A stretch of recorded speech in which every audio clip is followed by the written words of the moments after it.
প্রতিদিনের মতো আজও চলে আসলাম আরেকটা নতুন কাজের ভিডিও তোমাদের সাথে শেয়ার করতে। আজ আমি খুবই সহজেই জগন্নাথ মহাপ্রভুকে তৈরি করে দেখাবো। সামনেই যেহেতু রথযাত্রা, তাই এই ছোট্ট প্রচেষ্টা তোমাদের সাথে শেয়ার করলাম। এখানে মহাপ্রভুকে তৈরি করার জন্যে আমি দুটো ভেসলিনের কৌটো আর একটা শেষ হয়ে যাওয়া সুতোর রিলকে ব্যবহার করেছি। তবে আমি কোনো রকম এখানে পুরনো ভেসলিনের কৌটোকে কিন্তু ব্যবহার করিনি, একদমই নতুন ভেসলিনের কৌটো দিয়েই মহাপ্রভুকে তৈরি করে নিয়েছি।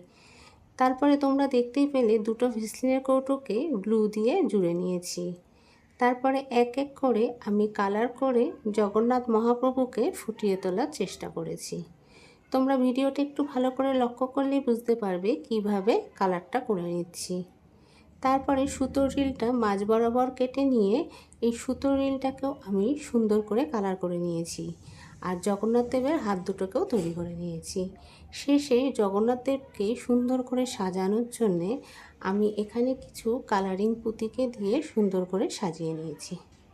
আর এই জগন্নাথ দেবের সাথে সাথে আমি সুভদ্রা বলরামকেও কিন্তু একইভাবে তৈরি করে নিয়েছি। তোমরাও চাইলে কিন্তু এইভাবে সুন্দর করে জগন্নাথ মহাপ্রভুকে তৈরি করে নিতে পারো। তোমাদের কেমন লাগলো অবশ্যই কিন্তু কমেন্ট করে জানিও। আর অবশ্যই জয় জগন্নাথ লিখতে কিন্তু ভুলো না। জগন্নাথের কৃপায় সকলেই ভালো থেকো। জয় জগন্নাথ।